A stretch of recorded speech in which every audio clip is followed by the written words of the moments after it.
Hola, muy buenos días, ¿cómo están ustedes? Nosotros aquí muy bien, muy contentos de estar nuevamente en una charla de actualidad totalmente presencial esta vez en nuestras oficinas. Para los que no me conocen, soy Daniela Varas, gerente de Asuntos Corporativos y Sostenibilidad, y la verdad es que hoy día nos reencontramos con ustedes para hablar nuevamente de lo que viene post unas elecciones. Nuevo proceso constitucional, qué es lo que viene para Chile, y con nuestros panelistas, por supuesto, permanentes, que nos van a contar a lo que a ustedes les interesa saber. Aquí a mi lado, Jorge Navarrete, abogado, analista político. Bienvenido, Jorge. Muchas gracias por la invitación, Daniela. Y a mi otro lado está Valentín Carril, de la Casa, economista jefe para Latinoamérica. ¿Cómo estás, Valentín? Muy bien, gracias, Daniela. Qué bueno. Bueno, y la idea es que este espacio lo hagan ustedes, y en ese sentido, si bien nuestros panelistas van a hacer una detonación, como dice Jorge, o una pequeña presentación de lo que ellos creen que es lo que viene para Chile después de estas elecciones del domingo, ustedes hacen esta instancia, entonces les pedimos que por favor envíen la mayor cantidad de preguntas que puedan. Entiendo que ustedes en su pantalla, en la mano izquierda abajo, tienen un botón donde pueden poner las preguntas, y yo les prometo que finalizadas las presentaciones yo voy a buscar forma para tratar de tener la mayor cantidad de preguntas en el espacio que tenemos. Así que sin más presentaciones, no sé cuál de los dos va a partir. Pirincho. Entonces los dejo, y Jorge, te pido por favor tu apreciación de qué es lo que viene para Chile post elecciones del domingo. Ya, primero, muy buenos días, saludar a todas las personas que nos están mirando. Como siempre, un placer estar aquí con Valentín, con Daniela, y es muy importante para proyectar lo que viene, entender lo que ocurrió.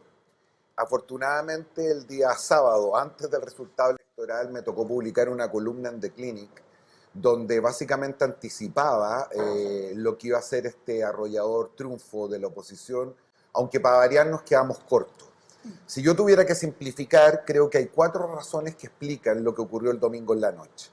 Primero, la experiencia anterior, la frustración, la rabia, la molestia, la ansiedad que generó en los ciudadanos el resultado de la convención anterior, que se reflejó en el plebiscito del 4 de septiembre, en la antesala obvia para explicar buena parte de los resultados electorales. Segundo, y aunque se critique públicamente, sabemos que las elecciones son en algún sentido siempre una evaluación de la propia administración y del estado del país. Y no cabe la menor duda que estamos transitando por un momento muy difícil, con un gobierno que está en una situación de extrema debilidad, y eso también se reflejó en el resultado electoral.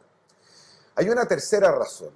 Hay un Chile con voto obligatorio y otro Chile distinto con voto voluntario. Cuando uno obliga a un conjunto de personas que voluntariamente se han marginado el proceso electoral, que miran con recelo a la clase política y que en general quieren estar afuera de este tipo de decisiones, lo que se manifiesta de manera fundamental es más bien un voto de rechazo, un voto de protesta, un voto que castiga a la clase política. Y en ese sentido, todos los partidos tradicionales, a diferencia de lo que ocurrió con las puntas, primero republicanos, pero también el Partido Comunista, fueron reflejos de esta cuestión. Y por último, diría yo, algo un poquito más profundo y que tiene que ver con el proceso que desató el 18 de octubre. Un proceso que generó muchas ansiedades, temores, aprensiones, y que quizás su rasgo más fundamental es que transformó la política en una actividad impredecible, que no da seguridad. Y cualquiera sea nuestra opinión política, si somos más de izquierda o somos más de derecha, nadie puede dudar que si hay una fuerza política que ha generado certezas, que ha generado certidumbres, que ha contribuido a tratar de traspasar seguridades, fue justamente republicano. Centrado en los temas de seguridad e inmigración, que para muchos poco y nada tienen que ver con el texto constitucional, pero que sin embargo reflejan esa ansiedad y esa preocupación. Pues bien, ¿qué viene por delante? Solo 4 titulares también para dejar a mi amigo Valentín. Lo primero es que ocurre en la izquierda y particularmente en el gobierno. Un gobierno que tímidamente venía transitando hacia posiciones de mayor moderación, lo que se reflejó en los últimos 2 cambios de gabinete, pero que sin embargo por la alta votación del Partido Comunista, aunque no haya necesariamente reflejado en una cantidad importante de consejeros, introduce un debate interno si esta estrategia era o no la correcta. Lo mismo, en segundo lugar, ocurre al frente. La izquierda más moderada, la derecha más moderada, la tradicional, la que agrupa partidos como la UDI, Renovación, Huevópolis, sufrió un duro castigo electoral y por lo tanto también pone un signo de interrogación respecto de facilitar procesos, de encontrar y buscar acuerdos.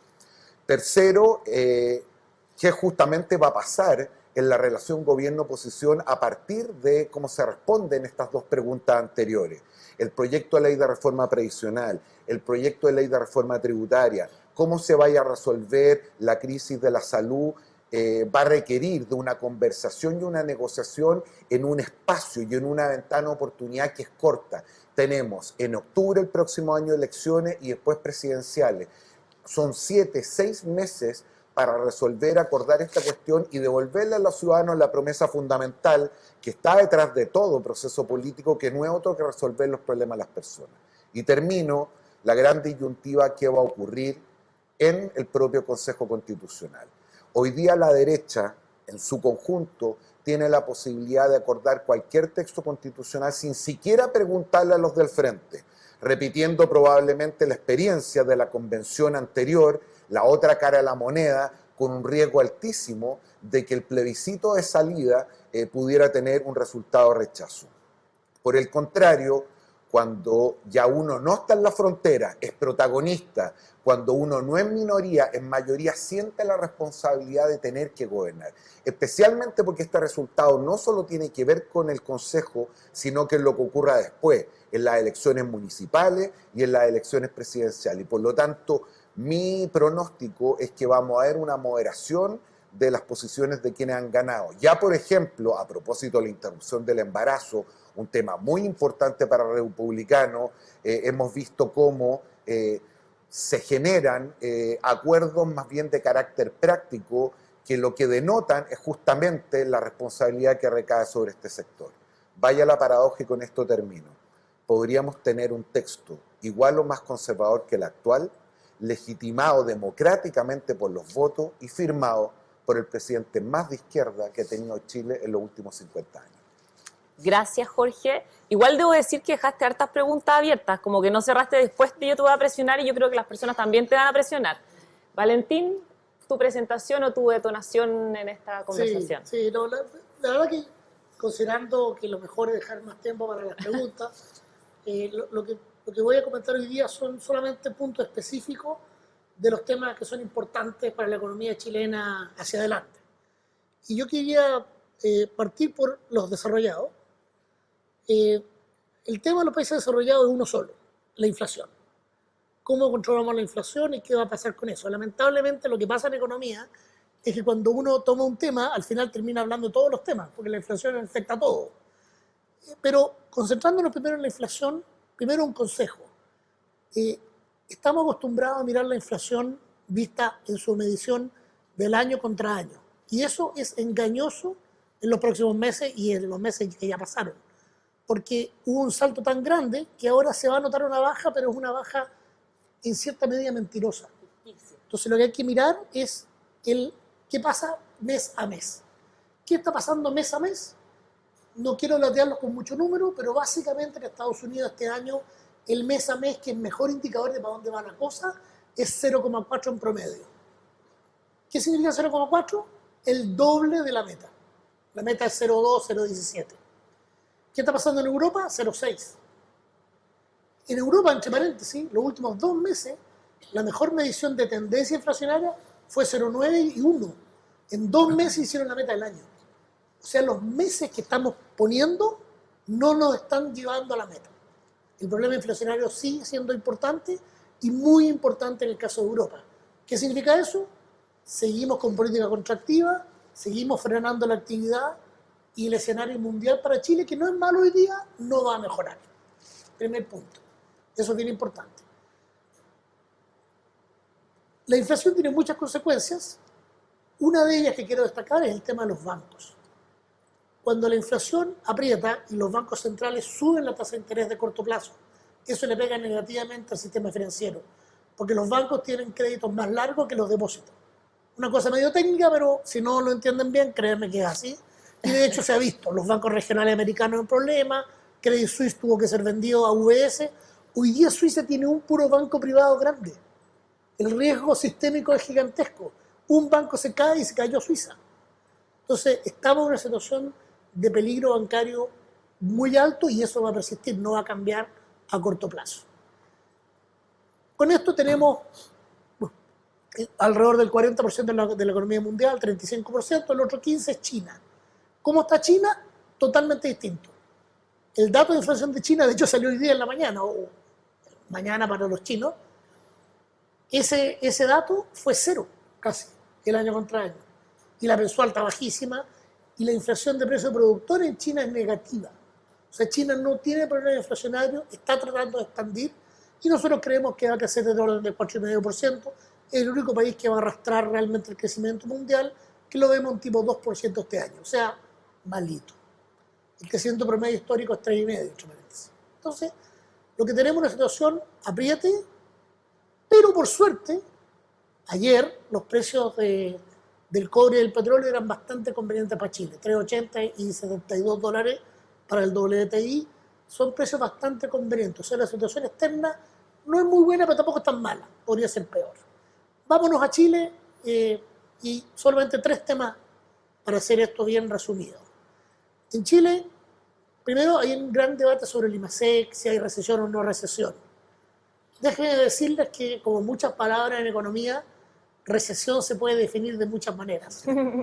Y de la manera más como periodística, que se habla más en la calle, ya tuvimos recesión. Ya tuvimos. La buena noticia es que se acabó. Tuvimos 3 trimestres consecutivos de caída, el secuencial trimestral de nuestro PIB, y en el primer trimestre de este año crecimos. O sea, la recesión ya la tuvimos, se acabó, acuerdo a esa definición que a mí no me gusta en todo caso. Una definición más amplia de recesión con aumento de desempleo es lo que se nos viene ahora. El desempleo está subiendo bastante rápido, yo creo que va a seguir subiendo, va a superar el 9% muy próximamente, y además el empleo en Chile nunca recuperó el empleo previo a la pandemia. O sea, la situación de empleo y de mercado laboral en Chile es muy delicada y podría expandirme en esto, pero yo creo que eso va a seguir cada vez peor porque, a propósito, el desempleo suele ir detrás de las recesiones y por lo tanto estamos teniendo el aumento de desempleo, aunque puede que logremos evitar la caída de PIB de este año, que fue lo que sacó Hacienda ayer. Eso es el tema. Y por último, el tema de inflación. En Chile, al igual que en Estados Unidos y en Europa, la inflación no está controlada. Si uno mira los indicadores mensuales, nuestra inflación está, dependiendo cuál indicador mire uno, entre 0,5 y 0,6 promedio mensual. Nuestra meta es 3% anual, que equivale a 0,25 mensual. O sea, estamos al doble o más de la meta. No tenemos la inflación controlada. Yo creo que el Banco Central va a mantener la tasa de interés muy alta que tenemos hoy día por más tiempo de lo que cree en general el mercado, y eso va a ir generando una aprieta en el consumo que es necesario, pero que va a significar que la situación no va a mejorar. Y a propósito del IMASEC, el nivel de IMASEC está plano, incluso con una leve caída en los últimos meses, lo cual se conoce como estanflación en economía, aunque sea una palabra medio fea, es la realidad. Estanflación. Estancamiento con inflación. Es una palabra medio fea, pero es la realidad de lo que está ocurriendo. La buena noticia es que estamos 5,5% arriba del nivel previo a la pandemia. O sea, como nivel no hemos perdido tanto. Y yo creo que dentro de todo, con la situación mundial complicada y el tener que ajustar la inflación, nuestro PIB se está comportando bastante mejor de lo que uno podría esperar. Entre paréntesis, otro dato interesante. Los últimos 3 ajustes monetarios de Estados Unidos ha habido recesión en 10, o sea, casi 80%. Si evitamos una recesión de verdad y hacemos el ajuste monetario, estamos logrando algo que es muy difícil. Ojalá que así sea. Gracias, Valentín. Los dejo con eso. Veo que hiciste tu presentación y noción. Y quiero partir contigo, si bien hay preguntas para Jorge, pero voy a partir con Valentín, porque ya que está... Porque se habla de esto, yo tomando lo que tú planteaste, dijiste ayer lo que hizo Hacienda con el PIB, hubo ciertas declaraciones que hablan de que probablemente este año no vamos a tener recesión, que si bien dijiste va a aumentar el desempleo, la percepción de las personas es que la economía está en una situación complicada. Sí, claro. ¿Cómo ves la evolución de aquí a un año? Ok, déjame partir por mencionar otro dato que yo creo que es súper importante y que tiene que ver incluso con el tema político, que el experto está acá al lado mío, pero bueno, yo voy a mencionarlo. La inflación ha sido especialmente persistente por el lado de los alimentos, en particular alimentos en la habitación, en la casa o el departamento. Y yo siempre he pensado que eso es especialmente duro por el lado político, porque las personas con menos ingresos gastan más porcentaje en alimentos. Y cuando uno quiere ahorrar, en vez de ir a comer afuera o en la casa, pero si eso sube, en Chile la inflación de alimentos es 15%, el último dato. Obviamente que eso genera malestar, o yo pienso que genera malestar. Aquí o sea, si suben los huevos, digamos, las personas sienten la inflación. Claro, la inflación se siente muy directa. Entonces, uno quiere cambio, uno quiere que las cosas se hagan mejor. ¿Ah? Entonces, la situación está mala en empleo, está mala en salarios reales, 17 meses de caída de salarios reales en Chile. El último mes creció, pero creció 0,1. O sea, tampoco para ponerse a celebrar. Entonces, si el salario real medido por IPC está cayendo y medido por inflación de alimentos está cayendo 5%, es obvio que la gente está descontenta, ¿no? Yo no veo por qué no. Como dije antes, yo creo que la situación de Chile va a ser complicada, definir recesión es complejo, pero yo creo que las características de la recesión en Chile se van a dar este año. Vamos a tener un aumento de desempleo bastante sobre el promedio de Chile es 7, vamos a llegar sobre 9, quizás hasta 10, vamos a tener un PIB que yo tengo una estimación de que cae 1%, o sea, yo creo que vamos a tener una recesión moderada, pero recesión al fin. ¿Tú le llamarías recesión? Sí. Okay. Yo llamaría recesión moderada, pero recesión al fin, y que va a ocurrir, o ya está ocurriendo, o va a ocurrir en la segunda mitad de este año. Dejaron justo para yo tomar acá hacia este lado, Pirincho. ¿Cómo ves al gobierno frente a este escenario económico y sobre todo con esta sensación que habla Valentín de las personas con descontento sintiendo permanentemente hace un rato ya el tema de la inflación? ¿Cómo ves al gobierno en este escenario sumado al escenario político? Bueno, la verdad es que el cuadro que viene para adelante para esta administración no es muy auspicioso. Yo siempre dije que el resultado del 4 de septiembre, y sumemos ahora el 7 de mayo, era para Gabriel Boric algo así como lo que el estallido social había sido para Sebastián Piñera. Con la diferencia que eso ocurrió cuando a Piñera le quedaba 1 año y medio de gobierno y aquí quedan 3 por delante.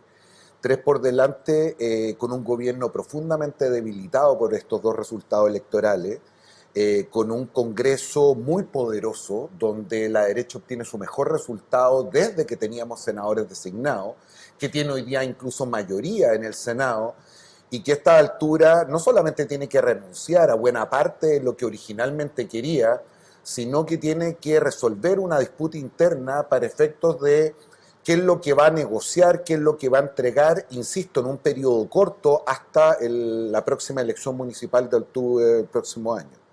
Y eso además se agrava con una oposición que se siente fuerte, que trae más cerca las líneas de negociación. Solo un ejemplo.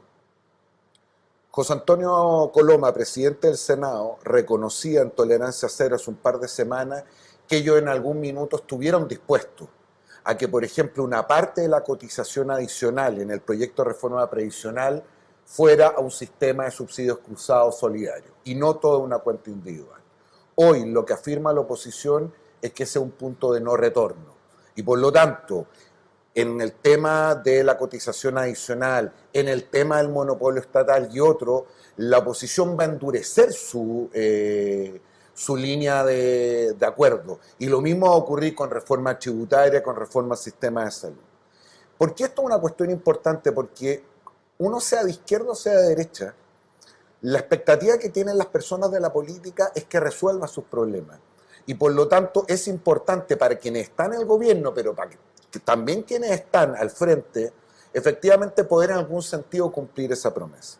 Este es un año además donde los ciudadanos lo van a pasar mal, donde no teníamos las holguras fiscales del pasado para ir en la contención de esas personas. Y como muy bien decía Valentín, el proceso inflacionario y particularmente en el tema de los alimentos le pegan la línea de flotación a esos sectores que más sufren, que no pueden indisponer de la comida como sí se puede indisponer de otro tipo de bienes, y eso genera mucho malestar. No hay peor pesadilla para cualquier gobierno de cualquier poder político que una buena parte de su electorado, especialmente de las personas más modestas, se vean profundamente deteriorados en su calidad de vida, en su poder adquisitivo y en la capacidad de resolver sus necesidades fundamentales. Lo dijiste, lo mencionaste, pero muy en corto. ¿Cómo ves el avance de las reformas? Dijiste, se va a endurecer la postura, por ejemplo, mencionaste Chile Vamos, pero ¿cómo ves la evolución, por ejemplo, de reforma tributaria, reforma de pensiones, de salud, royalty minero? Yo creo que no hay mucha alternativa en el sentido de entender que en esos tres temas, pero particularmente en la reforma previsional y ahora la reforma del sistema de salud, no podemos no tener un acuerdo. Y la pregunta es si es que el gobierno va a conceder, va a ceder, va a ocupar la cabeza más que el corazón para entender que incluso desde su punto de vista es mucho peor no tener una reforma que a sus ojos tener una mala reforma o una reforma distinta como ellos hubieran idealmente pensado. Y lo mismo la oposición, que no va a obtener el ideal de lo que ellos hubieran pensado, pero sin embargo también entiende la necesidad, la presión y la premura. Yo creo que vamos a tener una reforma previsional o vamos a tener a lo menos un acuerdo relativamente luego que dista sin embargo mucho de lo que originalmente quería el gobierno. En materia de reforma tributaria ya hemos visto como el ministro de Hacienda en 3 ocasiones seguidas, y no descarto una cuarta, haya bajado el umbral al royalty para conseguir un acuerdo. Y no es muy auspicioso lo que hizo el gobierno ayer en materia de reforma del sistema de salud. Basta ver las reacciones del mundo privado, pero espero también que bajada la calentura del resultado electoral, insisto, poniendo más cabeza que corazón, los actores entiendan que el volver a fracasar en esto, el volver a defraudar a los ciudadanos es una cuestión que los va a afectar a todos. Cuando se cae una rama del árbol, se caen todos los monos que estaban arriba y no solamente algunos. Gracias, Jorge. Me voy a tomar de la reforma tributaria, Valentín. Como dice Jorge, hemos visto varios intentos del ministro de Hacienda de ir avanzando en esta materia. Pero una pregunta dice, ¿qué debería hacer el gobierno en términos de incentivo, por ejemplo, para la inversión u otros para activar la economía? ¿Cómo ves tú? ¿Hay alguna medida que haya que tomar y que veas que se está tomando o que no se esté tomando con la premura que se requiere? ¿O crees que están bien las acciones que hemos ido tomando como país? Chuta, bueno, la parte más fácil de la pregunta es si las acciones que hemos ido tomando como país están bien. No, porque a propósito de la reforma de pensiones, llevamos, ¿qué? 20 años que no nos ponemos de acuerdo. Como 17, entre 15 y 17 diría. Y entonces, un tema que yo siempre he tenido desde siempre en realidad es que uno avanza más en línea recta que zigzagueando. Y Chile está zigzagueando. Heavy. Se va para un lado, después se va para el otro. Entonces al final, y además no logramos acuerdos, por ahí una vez, me acuerdo, teníamos un arbitraje, el árbitro nos dijo, es mejor un mal acuerdo que un buen juicio. Una cosa bien típica del abogado. Yo creo que aquí es mejor un acuerdo que no sea satisfaga a nadie, pero que al menos andemos por el mismo camino los próximos 10, 20 años. O sea, no podemos seguir zigzagueando o no haciendo nada, que es lo que pasa básicamente con las pensiones. Excepto la fácil, que es entregar más recursos para subir la pensión básica, que está muy bien, era muy baja. La verdad es que no hemos logrado ningún otro acuerdo. Recientemente ha salido noticia en Francia por el aumento de la edad de jubilación, por ejemplo. Hay otros países que hacen cosas, nosotros no hacemos nada. Y eso obviamente no es positivo cuando las condiciones han cambiado. Respecto a la reforma tributaria, lamentablemente lo que nosotros estamos tratando de conseguir es básicamente, no sé cómo graficarlo, pero queremos comprar un unicornio. Queremos comprar algo que no existe. Queremos comprar derechos sociales a la europea con impuestos a los Estados Unidos. Y esa cuestión no resulta. En Europa lo que se hace es que se cobra muchísimo más impuestos a la gente. Y de hecho hoy día menos a las empresas que Chile. Y nosotros estamos yendo en el camino al revés. Tenemos que decidirnos. Si queremos entregar todos esos derechos, hay que cobrar impuestos a mucha más gente.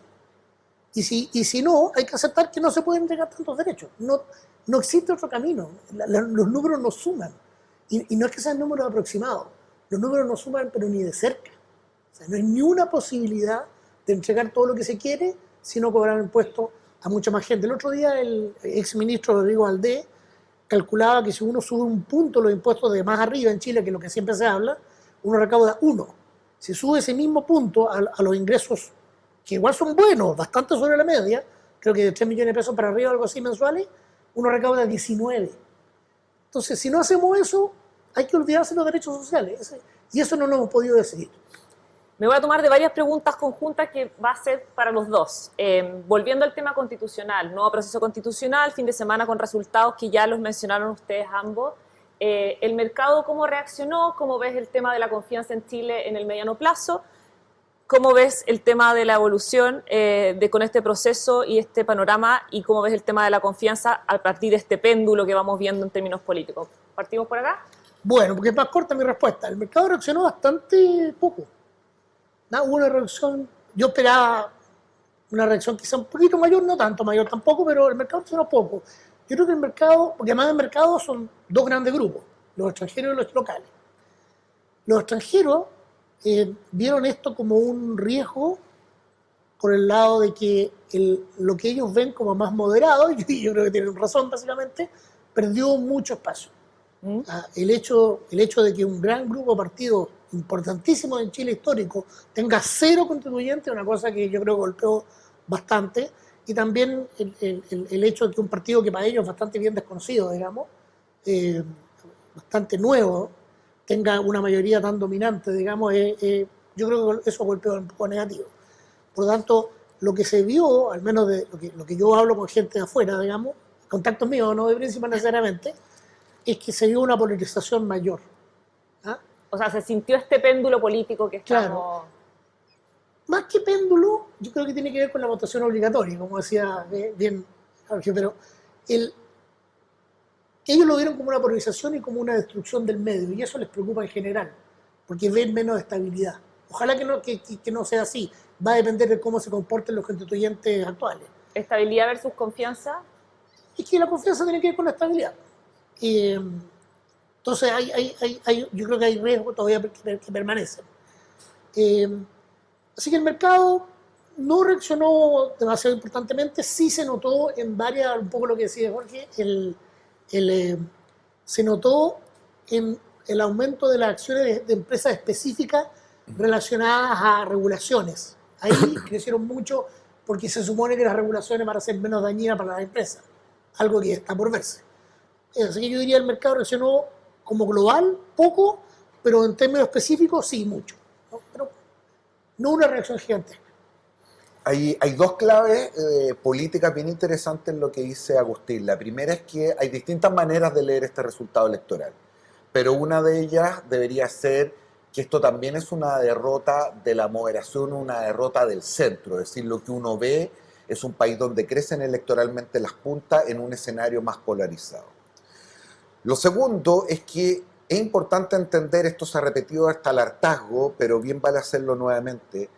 La Constitución no es un espacio donde se resuelven primaria y fundamentalmente los problemas de las personas. Lo que refleja un acuerdo constitucional tiene que ver con un cierto espacio común, un entendimiento, y eso sí se vincula con el tema de la institucionalidad y el tema de la confianza. Ahora, muchos creen que después de este resultado electoral esta es una cuestión que está resuelta, más todavía porque hay árbitros, bordes, expertos, en fin.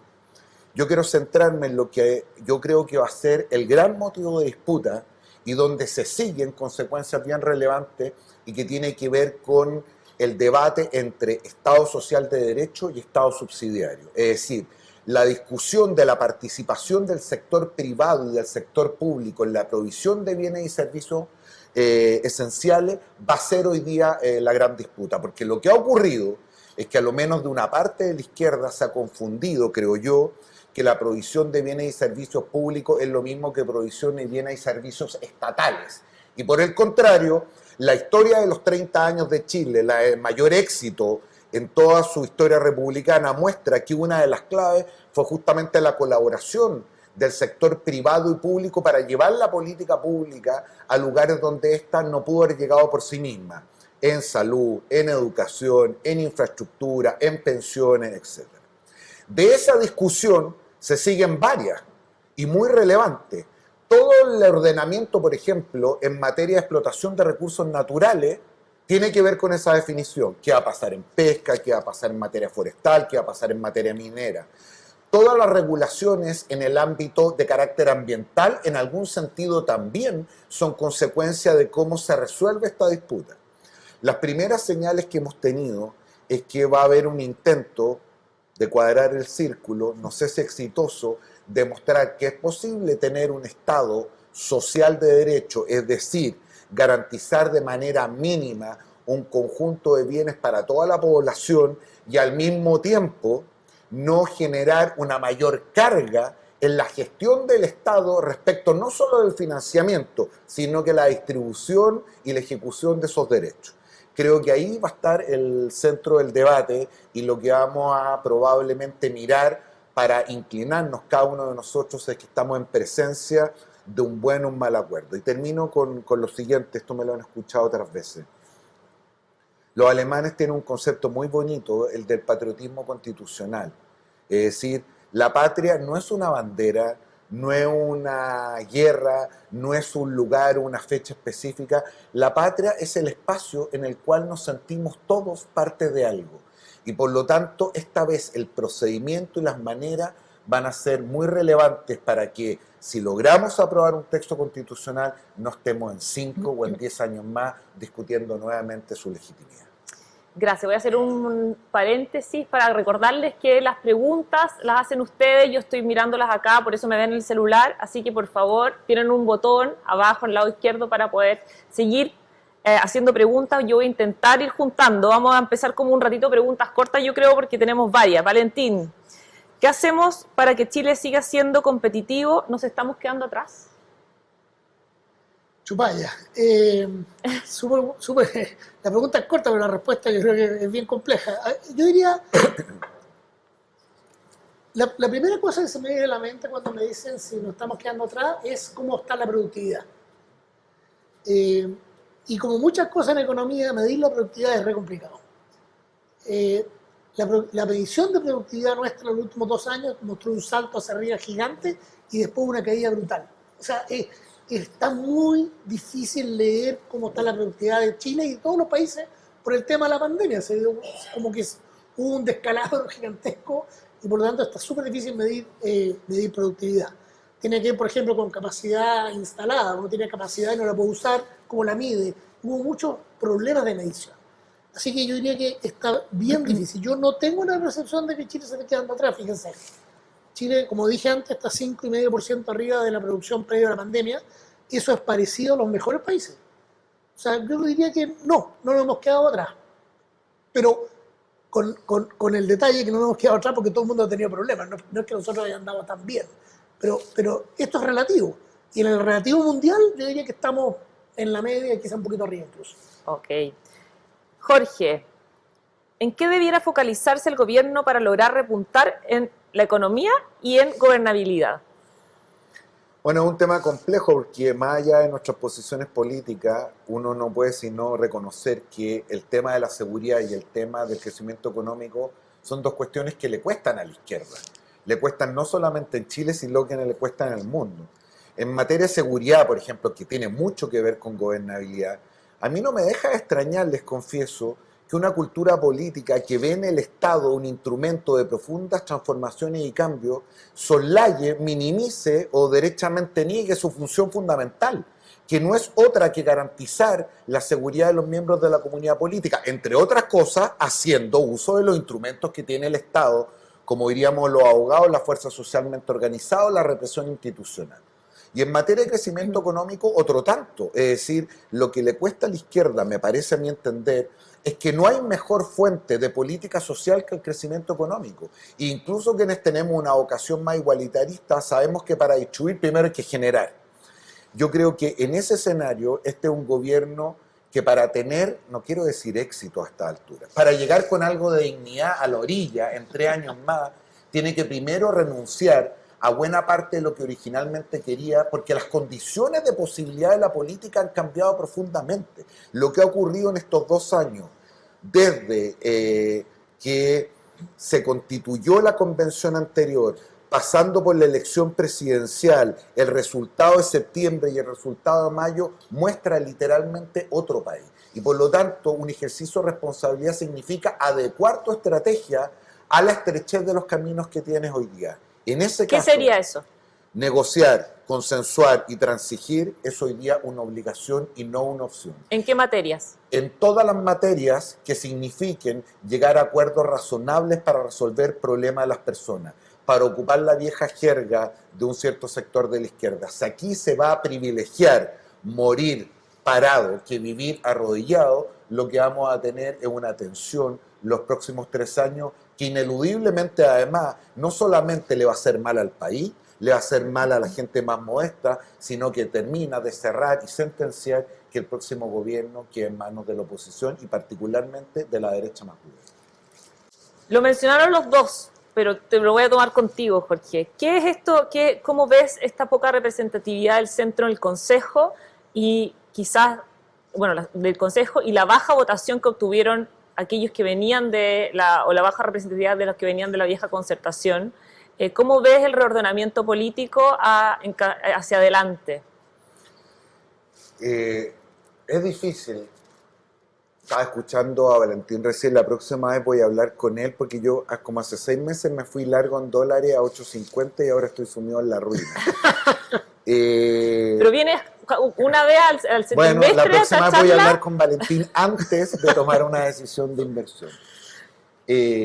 Lo que está ocurriendo en Chile no es exclusivo nuestro, a veces miramos esto de manera algo provinciana, y la crisis de representación política y las deudas de la democracia, lo que han generado en la mayoría de los lugares del mundo, básicamente tiene que ver con 3 fenómenos.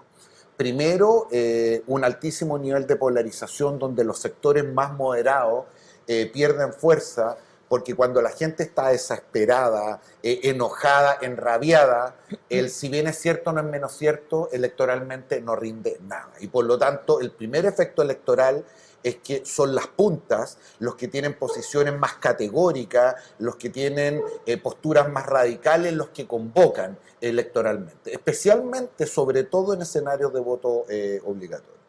El segundo efecto, que es un efecto muy interesante, es que la composición electoral se modifica, especialmente respecto a las preferencias y la ubicación socioeconómica. ¿Qué quiero decir?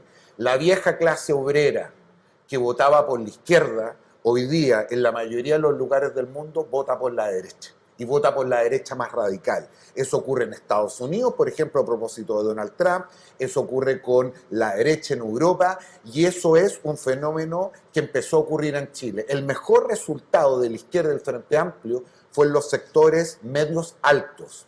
El mejor resultado republicano hoy día fue en los sectores más pobres o más vulnerables. Y el tercer efecto que esto genera también es que el descontento por el proceso político lleva a que uno siempre esté por el cambio de cualquier cosa, pero por el cambio. Y detrás de eso está la explicación del péndulo que hablaba Valentín. Es decir, Bachelet, segunda vuelta, el porcentaje que nunca habíamos visto hasta esa fecha. 4 años después, Piñera saca la votación más alta que ha sacado la derecha en la historia de Chile, que había sacado hasta ahora. 2 años y medio después, un estallido social que pensamos que había cambiado los rumbos del país para siempre. 1 año y medio después, un candidato ultraconservador gana la primera vuelta electoral. Y después de toda la ola octubrista, tenemos nada más parecido a lo que podríamos llamar la revancha del septembrismo. Entonces, vámonos con un poquito de calma, porque ni los grandes triunfos ni las grandes derrotas son muy permanentes en este ciclo que estamos viviendo. Hay una pregunta que, si bien sale acá de alguna manera, pero si yo les tuviera que preguntar a usted, decir, ¿qué palabra representa en lo económico hoy día Chile? ¿Qué palabra representa en lo político hoy día Chile? ¿Qué es lo que se les viene? Por mientras que busco la próxima pregunta. Me complicaste porque yo soy más bien hombre número. Bueno, número. Dime un número en palabras. No, pero a ver, ¿qué palabra? Complicado.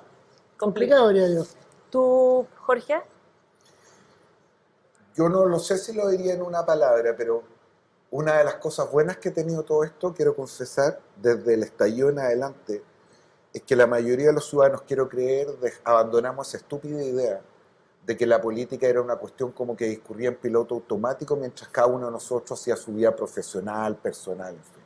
Aprendimos que la política es una cuestión demasiado importante para dejársela solo a los políticos profesionales. Y yo creo que el mayor involucramiento, la politización en el mejor sentido de la palabra, las conversaciones que tenemos nosotros con nuestros amigos, con nuestra familia, en nuestro lugar de trabajo, nuestro mayor involucramiento es la principal, sino única garantía de que de esto podamos salir bien. Porque cualquiera sea el resultado, quiero sentir ahora que es más fruto de un esfuerzo colectivo que de la decisión de unos pocos. Voy a agradecer, estamos con lenguaje de señas, como siempre, nuestra compañía muy preocupada de la inclusión, sobre todo de todas las audiencias que en todos nuestros canales, así que está Melitón en la pantalla con ustedes también, que siempre nos acompañan en estas charlas. Y tratando, obviamente, de transmitir exactamente lo que ustedes están conversando hoy. No debe ser fácil. No debe ser nada fácil porque además hablamos muy rápido. Muy rápido. Sí. Vámonos a preguntas cortas, que ya nos quedan pocos minutos. Valentín, tienes varias preguntas cortas. ¿Ya? ¿Qué riesgo ves de que más bancos regionales con Estados Unidos quiebren? ¿Cómo ves el tema de la desocupación de oficinas en el mundo con esto del teletrabajo? ¿Cuándo se va a transparentar esa cifra? ¿Cómo ves en el mercado de Estados Unidos? Chuta. A ver, el tema de los bancos regionales es un tema que para mí es bastante poco transparente, no soy experto en eso, pero yo diría desde un poquito lejos, sigue siendo peligroso. Y sigue siendo peligroso por lo que dije antes, el ajuste, o sea, dos cosas en realidad. El ajuste monetario aprieta a los bancos, pero además aquí hay un fracaso de la regulación del Estado de California brutal. Y el Estado de California sería, siempre se me olvida, pero tipo quinto o sexto país del mundo. O sea, estamos hablando de una cosa que es muy grande económicamente, donde se le permite al banco Silicon Valley tener depósitos a corto plazo y por otro lado tener inversiones a largo plazo, un descalce que en el curso 1 de finanzas uno aprende que no hay que tenerlo. O sea, una cosa yo no puedo entenderla. Por lo tanto, tengo y no solo California, el de Nueva York también fracasó con el First Republic. Por lo tanto, aquí estamos hablando de fallas regulatorias importantes y fallas de autorregulación también muy importantes, porque los bancos deberían haber tenido gente de control de riesgo que sabe estas cosas. De hecho, acá en Principal yo creo que tenemos 100 personas que saben esto y le podrían haber ayudado. Así que yo estoy muy sorprendido de esta falla regulatoria. Por suerte, no es falla federal. A nivel federal estamos bien, los bancos federales sistémicamente importantes para Estados Unidos están bien. Yo creo que la crisis va a ser contenida, pero yo creo que va a seguir habiendo malas noticias. Eso es la primera. La segunda es el tema de las oficinas. Sí. Chuta, ahí sí que soy menos experto todavía. Lo que yo he visto en todo caso en el mundo en general, las noticias que yo estoy mirando y el taco de las mañanas que veo, me dicen que yo creo que la gente está volviendo bastante a la oficina. Obviamente quedó un grupo de personas que ya no, y incluso gente que se mudó de ciudad y otros, pero yo diría que la baja no es tan grande como se temía en algún minuto. Así que yo no sé, no tengo el dato, pero yo no esperaría una gran vacancia de oficina, al menos mirando como cualquier observador. Ok. Jorge, hablaste, o sea, yo te pregunté del foco del gobierno. ¿Cuál debería ser el foco de la derecha? Y yo agrego, ¿cuál debería ser la actitud de ahora adelante de Chile Vamos frente a la amplia votación que tuvo Republicano este fin de semana? Bueno, así como hay una disputa al interior de la izquierda, obviamente hay una disputa también al interior de la derecha, de dos grupos que representan, más que diferencias de fondo, estilos distintos. Recordemos, por ejemplo, que mientras Republicano votaba en contra de 40 horas con flexibilidad, la derecha tradicional votó a favor. Mientras Republicano votaba en contra de la ley Naim Retamal, la derecha tradicional votaba a favor. Ayer tuvimos, o antes de ayer a esta altura, ya se me ha hecho eterno después del domingo, se votó el proyecto de salario mínimo. Ayer. Y ahí la UDI, solo una parte de la derecha tradicional, se plega a Republicano y vota en contra, a diferencia de los otros partidos de la derecha tradicional. Aquí está la clave. Yo creo que cuando uno mira a Republicano se da cuenta de que el 95% de su contingente viene de la Unión Demócrata Independiente. Esto es una pelea de familia y las peleas de familia sabemos que son duras y difíciles, y por lo tanto la primera reacción que ha tenido ese partido es endurecer sus posiciones para evitar que continúe la fuga, porque advierte ahí el castigo electoral. Ahora, sin embargo, el resultado del domingo no solo tiene que ver con el Consejo, tiene que ver con la próxima elección municipal y sobre todo tiene que ver con la próxima elección presidencial. Y cuando uno dejó de estar en la orilla y empieza a ser el protagonista con la perspectiva de que la gente te mira como quizá esta persona o este grupo pudiera conducir los destinos del país en un tiempo más, le empiezas a pedir ciertas cosas que no le pedías antes, en materia de responsabilidad, de gobernabilidad, en fin. Y por lo tanto, yo creo que la derecha o la oposición va todavía a endurecer más su posición, pero al punto tal de entender dónde no puede romper el elástico. Es decir, estirarlo lo más posible, no concederle nada gratuito al gobierno, pero en la perspectiva de que el país que están dejando podría, y casi con seguridad, ser el país que tienen que gobernar en 3 años más. A ver si te entiendo bien. En el fondo es endurecer, pero sí hay que llegar a ciertos acuerdos que las personas y beneficia el país tendría que entrar en espacios de negociación. Se da como una relación de enemigos íntimos, es decir, en algún sentido el gobierno y oposición saben que el no entendimiento los va a perjudicar a todos, pero evidentemente como la correlación de fuerzas cambió y cambió de manera bien radical, ese punto de equilibrio está en otro lugar a donde estaba antes del domingo y a donde estaba antes del 4 de septiembre.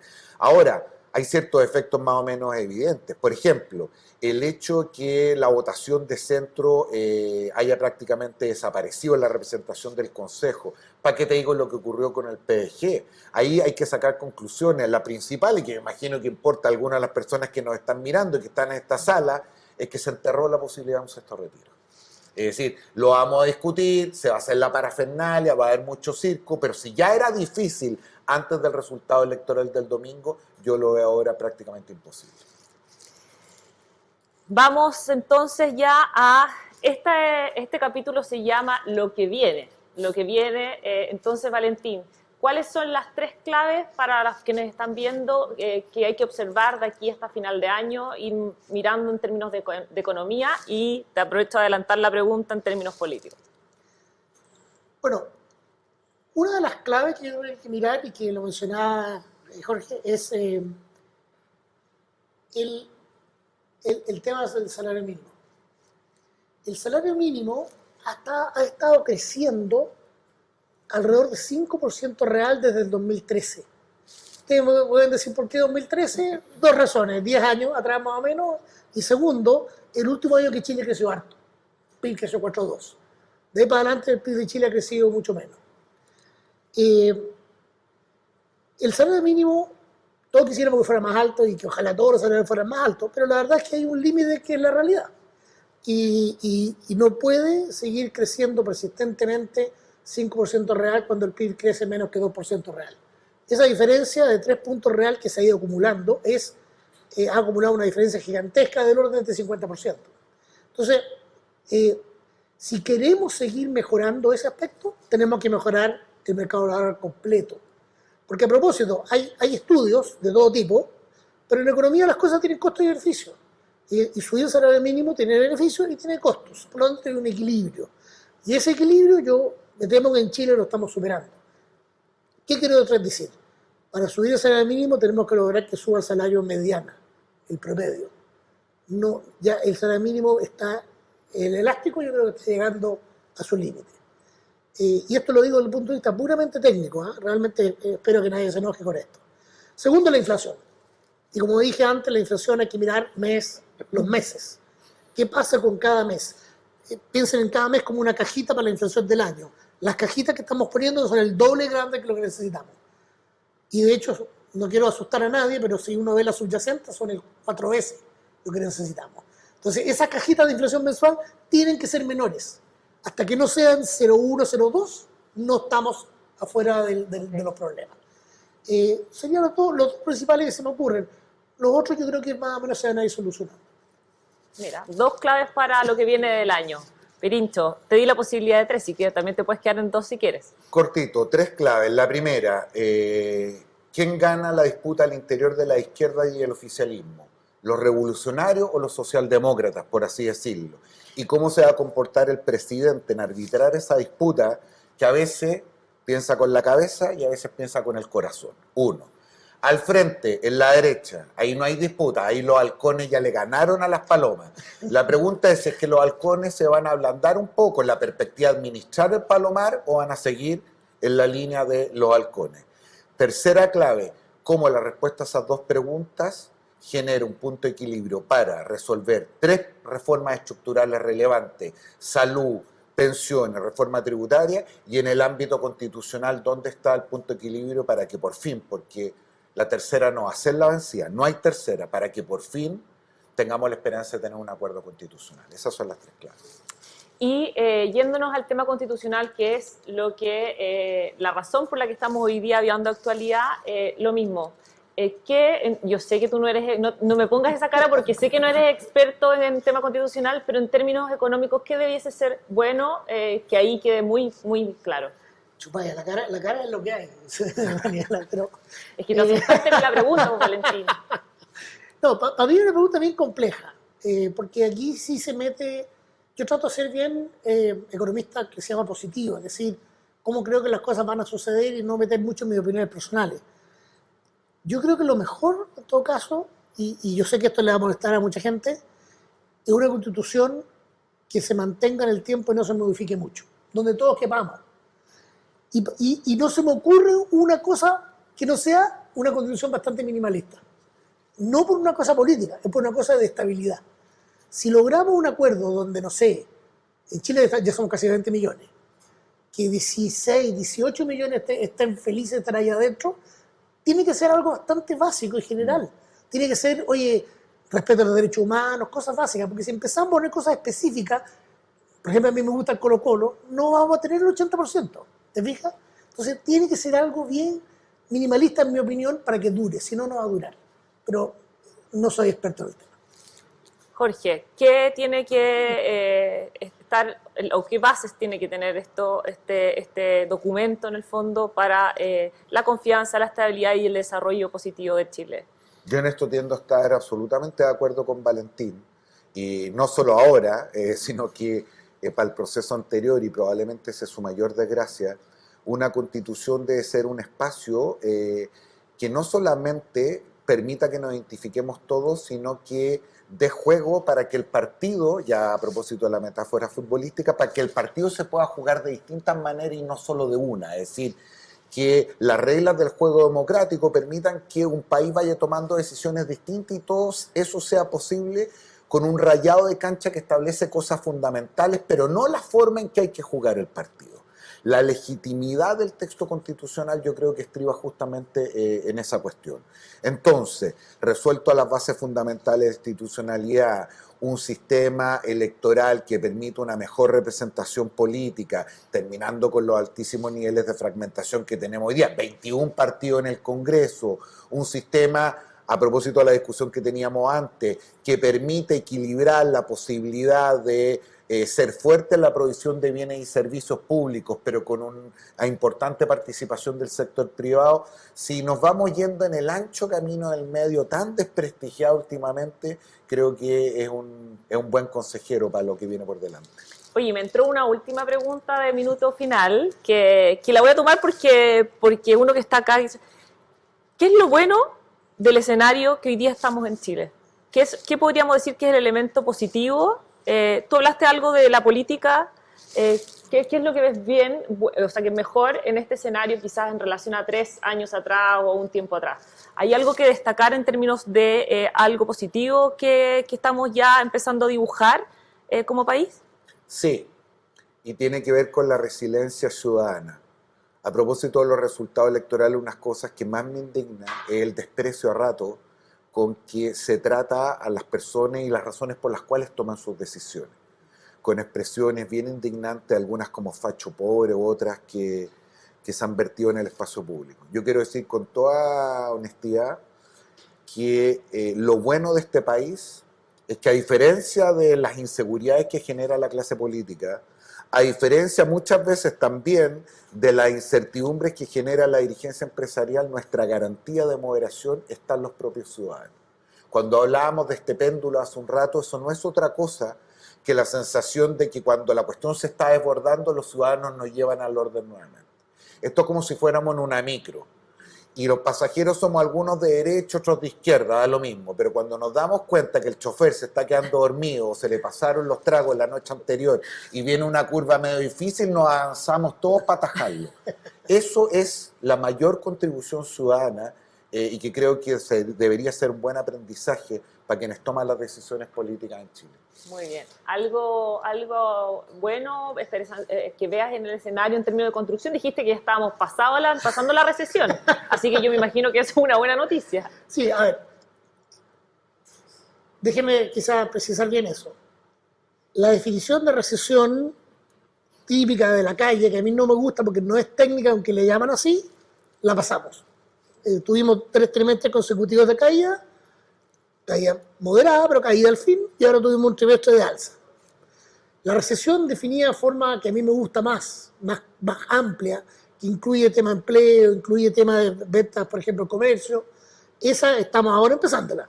¿Ah? Yeah. O sea que estamos en un periodo que yo creo que va a durar probablemente, contando los 3 trimestres anteriores, van 4, puede haber otros 4 más, o sea, son como unos 8 trimestres medio complicados que vamos a pasar. ¿En cuánto vamos? ¿Vamos en la mitad? Vamos en la mitad.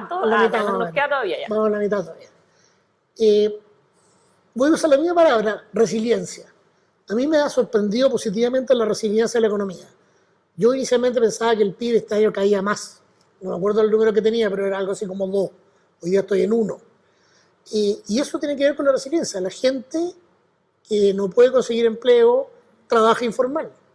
O sea, yo creo que la gente se mueve. Busca formas de generar, al final lo mismo que dice la gente.